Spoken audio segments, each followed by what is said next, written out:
birrakkina suni walareetu gabba'ee tu kan nadaagate. Hojiidhaaf gara hawaasaan deemee ishee hojii wal dhabneet bakka samiidhana maal isaa wal dhiphis hin ga'a. Daa'imni akka barbaadeettu hin guddata gargar baana kan jedhu murtoo mataa keenya. Anna dhoobsaa na caala ishee murtoo guddaa murteessiteetti. Maaliif jireenyi walluun qabatu hin jeeqa. Baay'ee ekonomiseetaan kallattii garaagaraatiin kan nutti fayyadamaa jiru. Kallattii tokkoon hin tasaasaa, kallattii tokkoon onneedhaa gaafa wal dhabdu bilbilli kallattii baay'eedhaan bilbilama. Bilbilli sun garuu isa walitti nu ofisu osoo hin taane isa gargar nu bittinsu. Hawaasaan deemee gaafa tokko Shaashamanneen bulee halkan sun baay'ee otoo jeeqamuutiin bulee sana booda gara hawaasaa deemee biyya Yirgaalim jedhamtu tokko maashina wayii dhaabuufan deemaa jira. San booda maaltu ta'a akka carraa ani charchii garasii turre Goojjam irraa hojjechaa tureen gara kana waan dhufeef baay'een deemu ishee ture deema. Gaafa tokko raadiyoof kalaan gara mana koo deemanitti egaa haalli jiru waaqayyo kallattii qaba. Walitti dhufnu dhuguma nagaa bultee akkam bultee waliin hin jirru beekuyyuu. Guyyaa tokko moo lamaan qofan dhaqeera. San booda ishee hojii wal dhabneet murtoo maal murteessine gargar bahu. Lama sadii shaakalleera. Maatii bira deemne irraa bakka gargar bahaa. Maal abbaa isaan taane yoo ta'e filannoon jira. Maatiin kun maali nam tokko malee hin jiru. Maatiin bakka namni walitti nu jabeessuun turre. Gargar bahuudha. Okey anis maali murtoo mataa kun murteessu takka ture ilmoo nan gaabba. Maafa murteessa. Yoo xiqqaate daa'imni koo maaf rakkata. Mi'a abbaa mi'a haadhaa otoo hin bari maaf rakkata. Nan deebi'e waaqayyootti immoo nan bo'aa abdiin kutu. Kan dhalateen guddata maal abbaasaa kan jedhu deemte raadiyoof kalaan gaaf tokko mana koo deemanii iyyafatanii haa ta'u balballi mana koo gaa qorqoorroon isa bara jaragaa keenya wal fafakkaatti akkamitti akka wanneedhaan hin beeku waaqayyo gooftaan isaan eebbisu dhaqanii guyyaa lammaffaa irratti isaan kadhataniitu guyyaa lammaffaa irratti tekstii ho'inaa ergite tekstii sun nan irraanfadhe. Maal jetti bilbilaanoo silaanoo bilbilaanoo gara Meeksikoo yeroo bilbilaan jecha hamaadhaan wal arrabsine. Maal hojjaa ammoo wanneedha jecha ulfaataa tekstiin wanneedha. Tekstiidhaan waan baay'eedha kan walii jennu. Innaa sana booda deebi'ee gaafa natti dhaqu tekstii ammoo luqqisii tokko naa ergite. Amma bilbila koon kaaftii yoon bilbilu maal lannaan raajiin nuu kadhatan akkas akkas. Fayyineera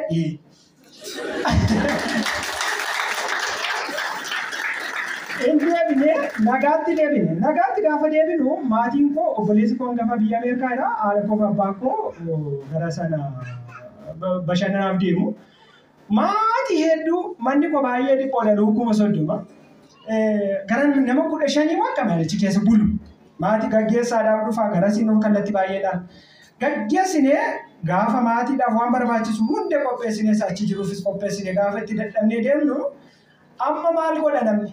Asii waa tokko dubbataa achi waa tokko dubbateeti ani isheen gaa positively baay'ee haasuuf nama fayyineerra deebi'ee garuu inni tokko mootummaan mana isaatti maal jechuu jammara jedha amma gaa dubbii qoolaatu jammarama kan ciigoo jennu kana dubbiin jirti miti ijoolleen maalla yoo naniif isheen gaarummaa wajjin haasofnee kanaan akkanaa ta'u gara hojii keenyaa deemne guyyaa sun garuu kiyyootu mana kootti kiyyeeffamee na eegaa oola. San booda maal ta'a? Deebiin gaafa isaan gaggeessee gaafa deebi'u galgala filaayitiin isaanii galgala geessee gaafa deebi'u fuulli jijjiiramee na eega. Maali? Arras jarri mana tafan gaggeessuufan deemaa jarri sun waa qopheessaniiru. An lammaffaa deebi'anii deemu as turaniiti. Gaafa deeman ammas maal ta'a?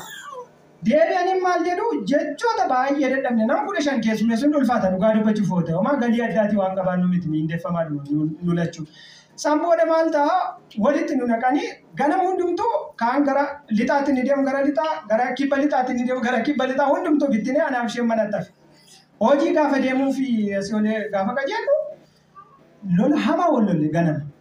Hin deemtu hojii kana dheetanii bakka rakkoortii jiru ganne amma deebinee bitire takka fayyinee takka deebine. San booda maal ta'a ishee hojii wal dhabnee isheen deebitee hojii deebitanii mana oolee guyyaa gaafas otoo bootiin ol baay'ee dhiphadhe ammas deebi'eeta. Jarri sun badan ani isheen gaafa jeeqamnu sadhuma bakka haalli jiru natti ulfaateera jireenya koo jeeqameedha naan waaqayyo isaan eebbisu asitti nu waaman kophaa raajii of kanaaf. Asitti gaafa nu waamanii kallattii tokkoon ishee qoratu kallattii tokkoon anoo bakka hojiitii biiroodhaa baheen galgala ishee boodan dhufee gaafa dhufan rakkoon nun lamaan gidduu barbaannaan jiru rakkoon tokko gama kootiin jiru maalla Kana nama bu'ee bahu maali walitti dhiise kan jedhu murteessanii. Erga naan taane namni maal gochuun qaba. Jireenya koon barbaadamu daa'ima kootiif jiraachuu waan qabuufi daandii waaqayyoo irraa godhee qorumsi natti hammaate bakka qorumsi garmalee gaafa natti hammaatu asitti gorsa tokko nu wanni jedhanii gorsa sun keessatti ergaa guddaa tokko daraasa waaqayyoo waan salphaa gootanii ergaa sidan asi humna guddaa jira waan ofirratti argeefanii jettee miti. Kan isaan dubbatan dhuguman isin jedha maal hordofaatii obsa godhaatii maal jedhame jedha barumsa isaa tokko dhaggeeffadha tokko jireenya gaa'ela keessaniif lama jireenya hojii keessaniif. Samboona maalla guyyaa kudha naannoo guyyoota 18tiif hojiidhaan maatirraa adda baatee deemta. Kanaaf jedhanii gaafa sanatti dubbatanii saantu sanaa erga aniif isheen asitti barumsa gabaabaa tokkos nu kennanii deebinee hojii keenya eegalle. Deemee immoo maal ta'a daa'imni nu jalaa dhukkubsata yeroo yerootti ji'a miindaa yoo fudhadhu miindaan irra yoo ta'e boru ganama daa'imni koo bakka akka du'aa ta'a. Samma siida jeequ kana.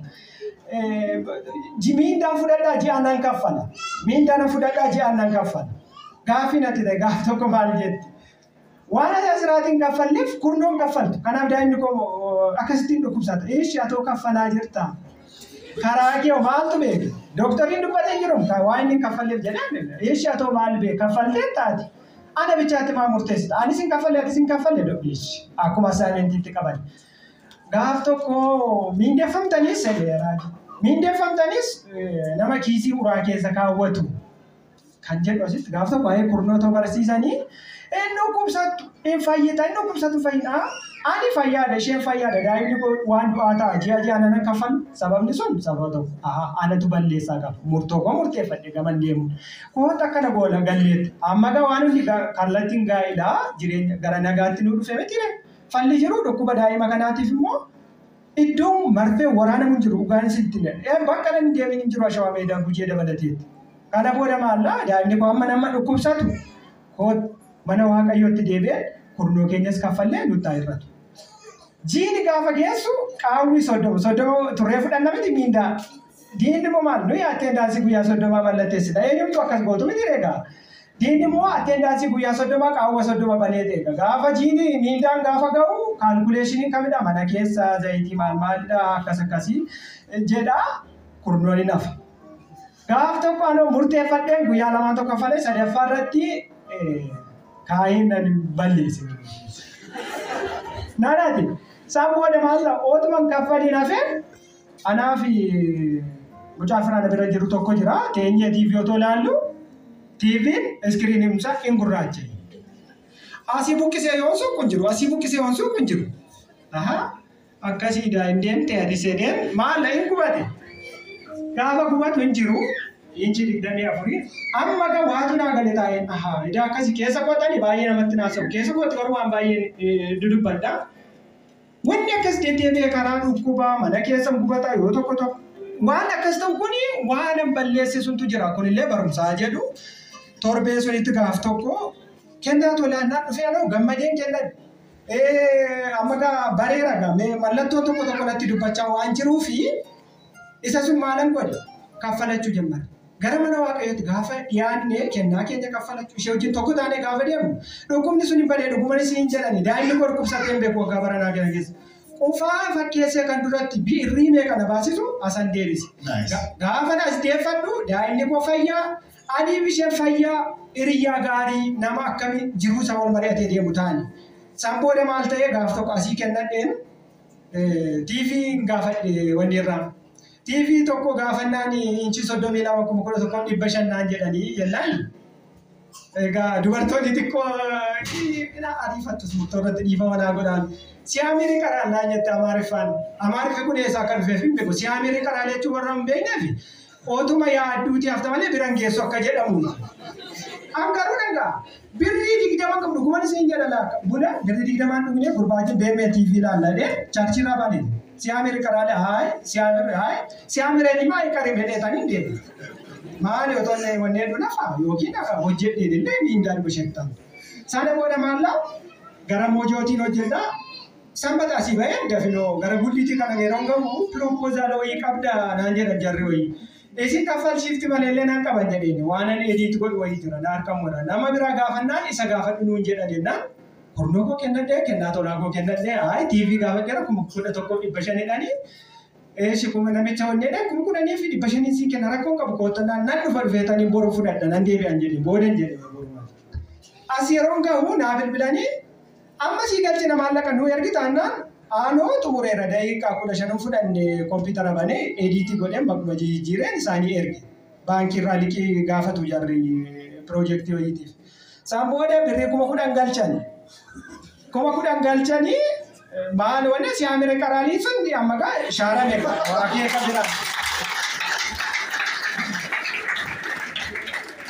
Amma deemeetanii gara moojoonni deema jimaatan deebi'a jimaata hojiirraa yeroo baatu kottuuti TV binna inchi 32 binnee mana keenya. As deebine as gaafa deebinu waaqayyo haa galatu jarri kaleessa na duuba deemanii na tuttuqan sun gaafa nani callisan. Maddi rakkoo sun daa'isuma kana jedhee gaa'ila kootiif furmaan argame daa'imni kun dhukkubsanne kallattii kamtu jira kallattii hojii.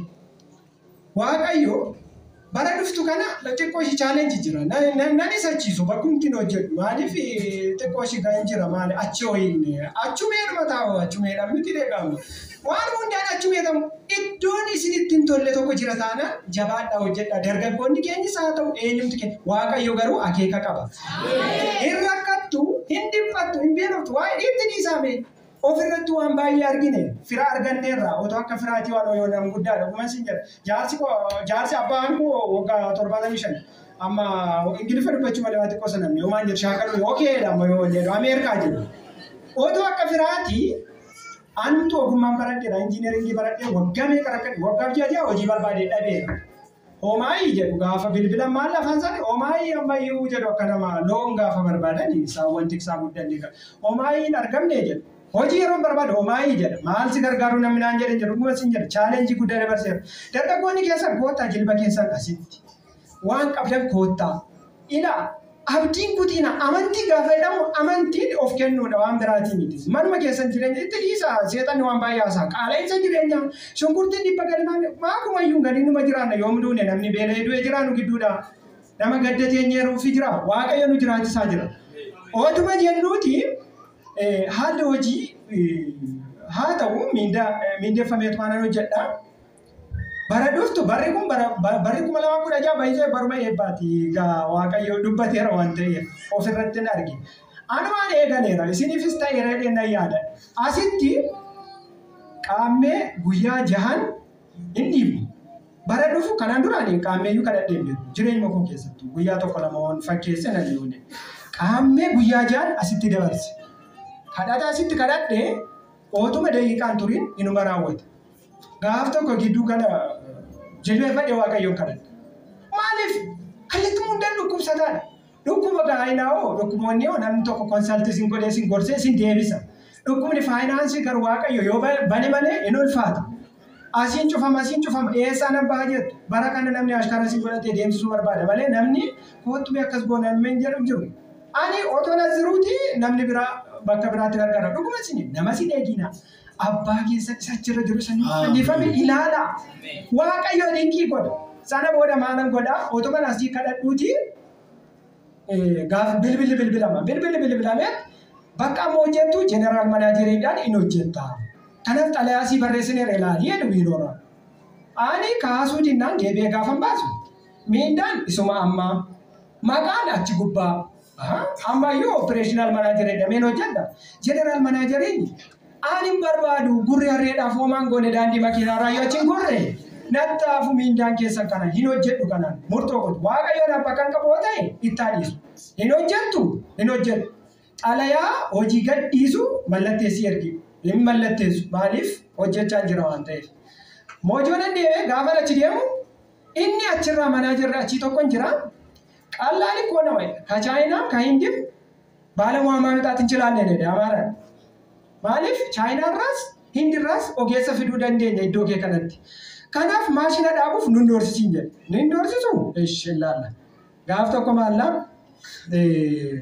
ራጂዳን bakkum hojii kana bakka na jibbisiiseera waaqayyoyyuu akkana irraa jijjiiruunaa kadhadhaanis sagantaa kootiin kadhadhaa maaliif murteessaanis isin kadhattani namarratti hirkachuu miti jedheetaniin gaaf tokkotuma akkana jedhu egaa gaafa akkasittiin qaammee sun keessaa si Waldhabne ishee wajjin achi bahee bilbila kaasee nu fudhadhu bakka haadha qabeenyaatti dabarsi.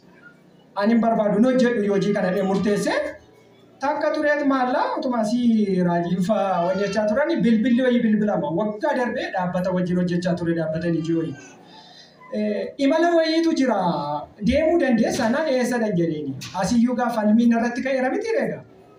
Maaliif hojiitti yoon gadhiise akkaman ta'a kan jedhu yaaddonna keessan galte. Sana booda maal ta'ee hojii sanaaf adeemsa koo wal qixxeeffachaa dhufeera. Mana keessa mana waaqayyoo tajaajilu murteeffanneerra. Anii fi manni kooti manaan koo. Kana booda maaltu dhufe? Kallattii hojiitti gaafa dhufnu gaafa qaammee 3 akkas naan jedhamee qaammee gaafa guyyaa 5 immoo 6 bilbilli naa bilbilama imala wayii jira paaspoortiin kee haaraadha eessa deemta biyya Taanzaaniyaa deemuu dandeessa yoo masqala durayyuu deemuu nan danda'a maaltu na dhibbise waaqayyo karaa qaba sana booda nan deemee guyyaan asitti gaafa gaa'ila keenya beelamni guyyaa 18 hin fagaatta kan jedhamu sana nan deeme waaqayyo haa galatu isa inni na doorsisu sun darbaa kanan achitti waggaa fi wayii hojjedheetaniin ji'aan naa kaffalamu guyyoota muraasa torbee lama wayii keessatti waaqayyo kaasaa naa kaffale. Waaqayyo faagana waaqayyo gaafa kallattii qabattani gaafa mana waaqayyootti asii xachuu jammartani waaqayyo immoo achi gara keessanitti xachuu jammarra. Hin jarjarina amala maaltu jira gaaf tokko akkas jenni. Xiqqoo shigaa injira miti ji'aan waliin qabu beekamaadha miindaan ji'aa gaafa dhuftu har'a fudhannee boru kaalkuleeshinii keessa gallaan zeeroo dha'umti jiru tiraanspoortii dhabnee rakkannee gaaf tokko dhugaanis ni jedhanii ji'uma fulbaanuma keessa isheen fagoodee hojjetti ani fagoon deema sababan tiraanspoortii dhabetti mojoo deemu nan hafe hin qabu waan ta'eef waaqayyooti. Kana booda maaltu ta'e maali silaa kurnooyin kaffallaa waan kaffalleef dhabnamu maaliif tiraanspoortii dhabnee dhiphanna utuma mucaan keenya dhukkubsate maaliif mana yaalaa geessina hin jarjarii qoy guyyaa qaba waaqayyo ani baay'ee obsa ishee caala. Haalli immoo ulfaatinni mana keessaa dubartootarra waan jiruuf dubartoonni immoo kanaaf waan addaatiin itti dhiirillee yoo jiraatte nyaata waa dhabamte immoo jedhayyuu. Kanaaf maallaa akkas gaafa dhabu lakki diinni kallattii kiisiin koo duwwaa gaafa ta'u namni birriin nama guddaa fakkaataa. Birrii budan namni mojoo maaliin an deema dhibbaa foyin isheen maaliin deemti baay'ee rakkan dhuguman isiniin jedhaan waan hundi gaafa mana keessaa duwwaa ta'u garuu waaqayyo guyyaa isaa eege daqiiqaatti gaafa nasii deemu walii galtee ittiin deeme sana asitti walii galee dhaabbata asiin kaffalaa achi nan deeme asii gaafa deemu immigireeshinii gaafa balbalarra gahee gaafa eerpoortii gaafa deemu asiiti sagantaa gaafa dura hirmaadheetaniin asii bahe. Maallaa biiroo gaafa galu namichi na ergu sun warri immigireeshinii sababa garaagaraa barbaadu gubboo kenniteen darbiinaan jedhu. Gubboo immoo kennu maaliif iddoo itti kennamu jira. Achi taa'ee inni na eegu sun maaliif isaaf hin dardaru hojjedhee fiduuf deema waan ta'eef. Kana booda maal ta'a immigireeshinii gaafa galu achi darbe waaqayyo jedhe fuuldura koo darbi jedhe. Balbaluma sun dhaabadhee dhugaa waaqayyooti maal akkanatti fidees hin beeku waaqayyooti fuuldura koo darbi sakatta'insa akkas G+ wayii darbina gaafa dhabu xalayaan achi naa ergameeru viizaa rukutameeru Taanzaaniyaa irraa maaliif deema maashina dhaabuuf deema eessa deemti Taanzaaniyaa dhaloonni keessa Oromiyaa eessa gidda baratti akkas gaafa jedhu hin danda'amu deemuu deemu maaliif seera qabeessan qaba ulaagaa hundaan guuteera inni qamma eessaan deema maallaqittiidhaaf deema irraanfadhe sana namichi naan jedhee hoo sana booda inni kee gaafa deemu dookumentii baratteettu fidi nan itti agarsiise soofti koppii isa waraqaadhaan hin qabu. Ayi forjidiidha. Inni diini keessan forjidiidha waaqayyo biratti orjinaala. Homaan sodaatiina forjidii miti. Fuula waaqayyooti nan waaqa sakaa sagantaa tajaajilamaa tureen deeme sana booda dubartii wayii itti gaafatamtuu isaanii bira deeme. Taanzaaniyaan deema jechaa jira. Hin kolfa. Ani garuu keessatti konfiidensii guddaa jira. Sana booda nan deeme chaappaa rukutee na dabarsuuf naannoo daqiiqaa ta'e wal falmine. Gaafa wal falminu waaqayyo dura koo buyyadheen abbaa koo dabarfadheera. Eenyumtummaa isa fuulduraan dhaabatu jaalatee miti. Harka micciiree otoo nani ulaagaa hunda guuteera. Ani hatuuf miti saamuuf miti hojjedhee mana waaqayyootiif hojjedha kan jedhu fan deema dafqa namaan barbaadu hin barreesse. Sana booda achi taa'ee gurbaan rukuchuu fedhu dadiidha. Dhaqi interviyuu godhi jedhe inni tokko. Interviyuu immoo hin godhu. waan hunda qaba waan ta'eef. Dubartiin tokko fiideen maal? Kunoo waraqaa foorjii baate eessatti baratte? Adaamaa Yuunivarsiitii kan baratte onlaayinii galiidhaan. Foorjii baateeti Taanzaaniyaan deema jedheen. Sana booda haadha rubaa kidhiise dana dabarsite. Inni waan madda sun darbee gaafan darbu biyya sun gaafan ga'us viizaan keessa kenniteedha. Viizaan akkamitti sirrii miti? Amma ayyaanaaf jedhame akka sirgutame. Egaa falmii akkasii na dhiisaati maal gochuun naa wayyare $250 kaffali. Ani kana kan koon kaffali. Yoo jarri kaffala tanaa kaffala jedheen waasaappiidhaan bilbilaan rakkoon qabu kaffaliitii darbi maal isaa achi dhaabattee naan jennaan isaanii kaffalee risiitii kokkutadheen deeme. Deeme hojii koo xumuree gaafan as deebi'u walii galtee asitti walii galle sana as yeroo hin deebi'u advaansii peementii fudheen deeme gaafan deebi'u maaltu ta'ama? Maal baafte? Baasii maal baafte? Gaafa deemte irraa jalqabdee raayidiidhaan an deebi'e. Eerpoortiin galee kaffaltii kana kaffalee achitti hoteela achi ana kaffalata. Nyaata ana ta'uu danda'a. Tiraanispoortii baasii jedhameeti kan asii bal'inaa herreegamu. Waan hundayyuu kunuutu danda'uu qaba malee isa achitti kaffalte nutu sii deebisaadhaan maal godhaa waan hunda ida'ee herreegee baasii godhaa kaffalee. Duraan garuu ofii makeenuu dandeessee Duraan of dandeessee ta'e. Of dandeessee deemta kan jedhudha. Asitti walii gallee mallatteessee deema. Advaansii peementii fudhee kana deema. As gaafa deemuun garuu maalla? Waan hundumasaa isaan goolabanii herreeganii baasii gosachi kananii walii gallee sunu jijjiiranii jechuudha. Waaqayyo haa galatu dhaamsa tokkoon isinii qaba. Yookiin kan naa ta'eetiin fuuldura ko'anii akka kootti ifa guddaa jira. Waaqayyoon nan hojjedha. Dhuguman isiniin jedha. Saba Waaqayyoo waan tokko gaafa kennaa jedhamu kiisii isaaniitti waan galus miti. Kiisii eenyumaatis waan galu miti. Mana abbaa keenyaa ijaare. Haadha teessoon hin jiru ta'e biyyatti maal goona dhagaa waan ta'e wal gubbaa taa'eetu namni taa'eetiin waaqeffata miti. Gaafa jirtu kennaa hammana Waaqayyoo caalu hin jiru. Gaafa dhabamtan immoo warri gaa'ilaa akkuma dubbii keenya ga'in dhufta jagna dhagaanis ani atumti murteessitu ati murteessituudhaan ibiddatu mana keessaa boba'a. Kurnuu haa kaffalannu dargaggoonni keenya abbooliin keenya harmooliin keenya tokkoffaa hojjedha hojiitti jabaadha. Waaqayyo karaa qaba. Amma warra asiitii miindaa sanaan na doorsisaa turan amma boruu qabee dhimma isaa hojii walii gala. Jaalatanii miti mallatteessu. Maaltu ta'uu qaba? Mana Waaqayyooti gaafa harki keenya achi dheeratu dachaa kumaataman Waaqayyo asii achi dheerata gara keenyatti immoo. Gaafa nuti qottoonfannu immoo harka keenya homti hin jiru. Maaliin ji'a keenya akkam keenyaa suntu dhufa? Anaaf waan guddaan ta'eera. Isinitti hin dheeressu. Waaqayyo isiniifis waan addaa haa godhu. Isa isinii godhe sanaan immoo nama mana Waaqayyoo ijaaru, nama bakka aarsaa qulqulluu Waaqayyootiif waan gatii guddaa baasu hojjetu nu haa taasisuun dhaamsa kooti. Waaqayyoof haa galatu. Isa kana hundumaa godhee isa gaa'ila koo diigamsa jala oolchee isa dhala koo jaalala haadhaaf abbaa akkan arganneef karoora isa baasuuf sadiinni narratti karoorse mi'a abbaa haadha akka daa'imni koo arganneef daa'imni koo du'ees naa ka'eera saba Waaqayyoo. Waldaa kana keessa diqqii gurguddaadha. Ani orderiidhaan odeessee xumuruuf gara sa'aatii tokko darbana fudhata. Isa kana hundumaa godheef Waaqayyoof galata dhaagalchaa.